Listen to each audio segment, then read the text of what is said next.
बिस्मिल्लाहिर्रहमानिर्रहीम। अस्सलाम वालेकुम वरहमतुल्लाह। अच्छा, मेरा नाम अब्दुल हादी उमैर है और मेरे ग्रुप फेलोज जो है ज़िशान रज़बाज़ और तौसीफ़ अहमद है। हमारा जो टॉपिक है वो डिजिटल आइडेंटिटी विद ब्लॉकचेन है और इसके बारे में हम डिस्कस करेंगे कि ये है क्या। पहले तो हम जो है इसके इंट्रोडक्शन के बारे में बात कर लेते हैं, इसका बैकग्राउंड देख लेते हैं कि ये बेसिकली डिजिटल आइडेंटिटी है क्या। डिजिटल आइडेंटिटी जो है वो हमारे पास ऐसा तरीक़ाकार है कि जिसके ज़रिए हम जो है वो बायोमेट्रिक वेरिफिकेशन कर सकते हैं ऑनलाइन लोगों से। इसकी वजह क्या है, इसको यूज़ करने की सबसे बड़ी जो इसकी मेन वजह है वो ये है कि जैसे हमें पता है कि आज के दौर के अंदर सब कुछ डिजिटलाइज होता जा रहा है और इसमें डिजिटलाइज होने के साथ साथ जो है वो बायोमेट्रिक वेरिफिकेशन एक बहुत बड़ी प्रॉब्लम बन गई है।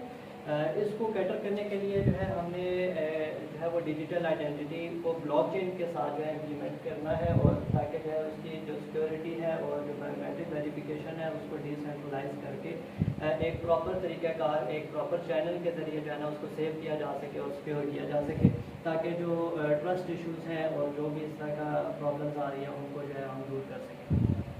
इसके बारे में हम एक एग्जांपल देख लेते हैं और आगे। अच्छा, अब इसके एग्जांपल के बारे में हम बात कर लेते हैं कि एक मिसाल के तौर पे हमारे पास एक बैंक अकाउंट हम ले लेते हैं और जैसे वो बैंक अकाउंट है, आप इधर अगर अपने कंट्री पाकिस्तान के अंदर देखें तो उसकी बायोमेट्रिक वेरिफिकेशन किस तरह से है कि जो भी होता है वो नादरा के ज़रिए जो है वो मांग रहा होता है। नादरा की वेरिफिकेशन यानी हमारे आइडेंटिटी कार्ड के ऊपर जो है ना वो उसका अकाउंट क्रिएट करता है। लेकिन अगर यही हम अकाउंट जो है वो अब्रॉड यानी दूसरे कंट्रीज़ के अंदर बनाएंगे तो वो ज़ाहिर है उसके अंदर जो है उनका वेरिफिकेशन की प्रॉब्लम आती है उनके कंट्रीज़ के हिसाब से कि बाज़ कंट्रीज़ जो हैं वो उसको एक्सेप्ट नहीं करते हैं क्योंकि उनका अपना तरीक़ाकार है। तो उसको भी दूर करने के लिए हम जो है उसको एक सेंट्रलाइज वे के अंदर के एक ऐसा सेटअप हो जिसके अंदर जो है पूरे दुनिया का जो है सिस्टम लगा हो जो ब्लॉकचेन के ऊपर हो और उसके ज़रिए जो है हम उसको इम्प्लीमेंट करके ताकि वो जो वेरिफिकेशन उसके ऊपर से वो कि वो पूरी दुनिया को जो है उसको यूज़ कर सके और उसके अंदर उस पर काम कर सके। आगे अच्छा, इसका जो लिटरेचर ओवरव्यू की अगर हम बात करते हैं तो लिटरेचर ओवरव्यू के अंदर इस पेपर जो हमने कंसल्ट किया उसके अंदर एक तो ये है कि डिजिटल आइडेंटिटी के बारे में उसने जिक्र किया कि वो है क्या, फिर उसके बाद उसके सिक्योरिटी के बारे में क्रिप्टोग्राफिक कनेक्शंस के बारे में बात की गई है, फिर उसको एनेबल करना है सेल्फ सर्विंग और उसके बाद जो है हमारे पास क्या नाम है इसके अंदर सिक्योरिटी पर्पस और प्राइवेसी वगैरह को इसके अंदर यूज़ किया गया, तो उसका तरीक़ाकार बताया गया कि वो किस तरह से होगा। आगे जो है ये आपको प्रॉब्लम स्टेटमेंट जो है वो ज़िशान रज़बाज़ साहब को। अस्सलाम वालेकुम। जैसा कि मेरे ग्रुप मेंबर अब्दुल हादी ने आपको एक्सप्लेन कर दिया कि डिजिटल आइडेंटिटी क्या है। सो डिजिटल आइडेंटिटी बेसिकली आपका ऑनलाइन आईडी कार्ड है। बेसिकली किसी भी ऑर्गेनाइजेशन का, किसी भी पर्सन का जो ऑनलाइन रिकॉर्ड है वो उसकी डिजिटल आइडेंटिटी कहलाएगी। आप मुख्तलिफ आजकल सोशल मीडिया प्लेटफॉर्म यूज़ कर रहे हैं तो उस पर आप अपने पर्सनल अकाउंट्स क्रिएट करें तो ये सारा का सारा डाटा डिजिटल आइडेंटिटी इसमें ही स्टोर होगा। सो हमारी जो प्रॉब्लम स्टेटमेंट है उसमें सबसे पहले तो कंपेटिबिलिटी इश्यूज़ आ जाते हैं कि बहुत सारी कंट्रीज़ मुख्तलिफ स्टैंडर्ड्स को यूज़ कर रही है और उनके सिस्टम्स के लिए इस चीज़ को कैटर करना नहायत ही मुश्किल है कि वो इस चीज़ पे के बिलीव करें कि आया उस कंट्री का डाटा वैलिड है या नहीं। तो सबसे पहले कंपेटिबिलिटी इशूज़ पे हमने काम किया, उसको हमने रिजॉल्व करने की कोशिश की। इसी तरीके से ट्रस्ट इशूज़ हैं, मुख्तलिफ कंट्रीज़ में मुख्तलिफ तरह के क्रेडेंशियल्स यूज़ किए जा रहे हैं लॉगिन ऑथेंटिकेशन के लिए। सो एक सेंट्रल अथॉरिटी होनी चाहिए कि जो उसको वेरीफाई करे कि आया कि आपके ये क्रेडेंशियल्स ठीक हैं या नहीं। सो रेगुलरिटी चैलेंजेस में हम देखते हैं कि हर एक कंट्री के अपने लॉज एंड रेगुलेशंस हैं और उन रेगुलेशंस के मुताबिक उन्होंने अपने कुछ लॉज इम्प्लीमेंट किए हुए हैं। सो हमें एक ऐसा यूनिवर्सल सिस्टम बनाना है जिसमें वो सारी की सारी आइडेंटिटी को जो है सिक्योर किया जाए, उस पर को ट्रस्ट वर्दी बनाया जाए। स्केलेबिलिटी में ये चीज़ आ जाती है कि जो हमारे आइडेंटिटी मैनेजर यूज़र जो है वो इंक्रीज़ हो रहे हैं, नंबर ऑफ़ आइडेंटिटीज़ जो है वो इंक्रीज़ हो रही है। सो ब्लॉकचेन में रहते हुए हम इस चीज़ को हैंडल करेंगे और ब्लॉकचेन में जो है हमें इस चीज़ को ठीक करना ज़रा जो है आसान होगा।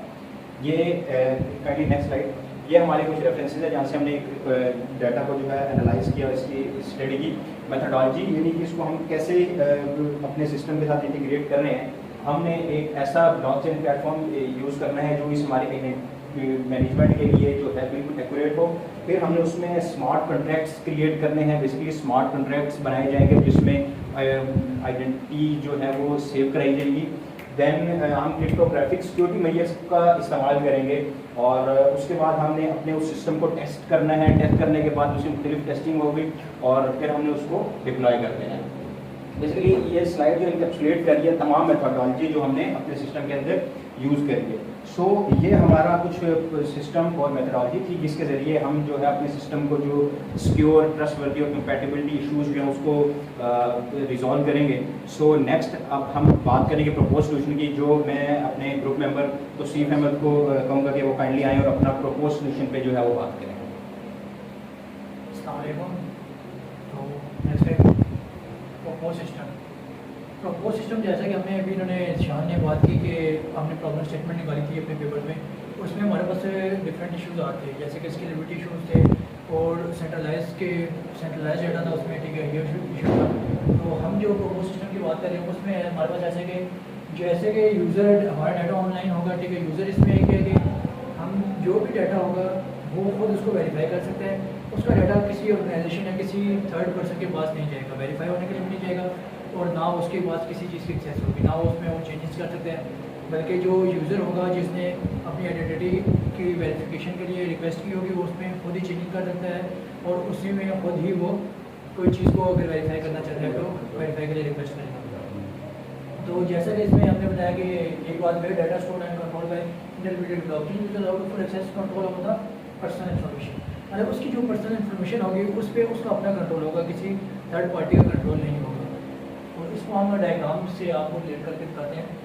जैसे कि देखें इधर हमारे पास आइडेंटिफाई इशू है, आइडेंटिफाई होल्डर है, स्मार्ट कॉन्ट्रैक्ट, आइडेंटिफाई वेरीफाई और स्मार्ट कॉन्ट्रैक्ट। मतलब कि इसमें है कि अगर यूज़र है वो जैसा कि मैं अपनी आइडेंटिटी के लिए करना चाहता हूँ, मैं अपने जब आइडेंटिटी के लिए रिक्वेस्ट करूँगा तो आइडेंटिफाई होल्डर रहेगा, उसमें मैं अपनी डॉक्यूमेंटेशन करूँगा, जो भी मेरी डिटेल्स होंगी, जो भी कुछ होगा या जो भी मैंने कुछ उसमें अब करनी होगी तो वो मैं खुद करूँगा। तो किसी थर्ड पर्सन के पास नहीं जाएंगी, ना वो उनको देखेगा, ना उन पर चेंजेस कर सकता है। तो देन उसका एक आइडेंटिफाई डॉक्यूमेंट बनेगा, तो डॉक्यूमेंट को देन मैं स्मार्ट कॉन्ट्रैक्ट में सॉलिडिटी के थ्रू करके वो ब्लॉकचेन में हैशिंग के थ्रू स्टोर करवा दूँगा। और अगर इन केस में अगर इसको वेरीफाई अपने जो मैंने भी किया या मैंने फॉर एग्जाम्पल आधार के लिए डाटा दिया, उसके लिए मैंने अपनी डिटेल्स को वेरीफाई करना है या रीचेक करना है, तो वो मैं दोबारा रिक्वेस्ट करूँगा आइडेंटिफाई होल्डर से। दैन मैं अपने सिस्टम में, डिजिटल सिस्टम में आइडेंटिफाई वेरिफिकेशन करूँगा, वेरिफिकेशन थ्रू देख के मैं अपने जो चीज़ में मुझे चेंजिंग करनी होगी या वेरिफिकेशन करनी होगी बायोमेट्रिक के थ्रू जो भी, वो मैं वेरीफाई करूँगा और उसमें स्मार्ट कॉन्ट्रैक्ट करके और ब्लॉकचेन में स्टोर करूँगा।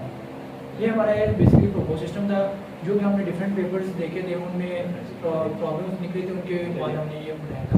ठीक है, इसमें जो हमने मेन इशू था वो सेंट्रलाइज इशू का था।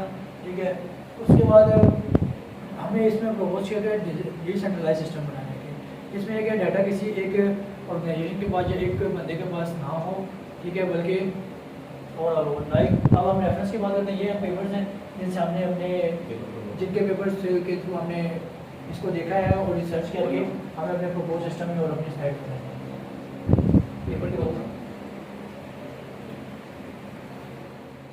मेरे ग्रुप मेंबर तौसीफ ने आपको हमारी प्रॉब्लम स्टेटमेंट और चीज़ों को बड़े अच्छे तरीके से एक्सप्लेन किया। ये हमारा टॉपिक जो था उससे रिलेटेड हमने एक रेफरेंस पेपर, रिसर्च पेपर बनाया है। हमारा टॉपिक था the role of blockchain in decentralization digital identity. मेरे ग्रुप मेंबर हम अब्दुल हादी उमर तौसीफ थे। ये एब्स्ट्रैक्ट था बेसिकली, फ्रेंड इसको ऊपर कीजिएगा। ये हमने एब्स्ट्रैक्ट लिखा, इंट्रोडक्शन में हमने बता दिया कि बेसिकली हमारा डिजिटल आइडेंटिटी सिस्टम क्या है और इस कैसे वर्क कर रहा है। हमारे ऑब्जेक्टिव्स हमने यहाँ पे मेंशन कर दिए कि वो इन्वेस्टिगेट करेगा लिमिटेशन, ट्रेडिशनल डिजिटल सिस्टम के जो लिमिटेशन थी उस पर बात की और एनालाइज किया कि ब्लॉकचेन के जरिए हम लिमिटेशन को कैसे इम्प्लीमेंट कर सकते हैं। हमने मुख्तलिफ एक्सप्लोर की, मुख्तलिफ एप्लीकेशन ब्लॉकचेन की देखी और फिर हमने उनके चैलेंजेस और फ्यूचर इम्प्लीमेंटेशन पे हमने बात की।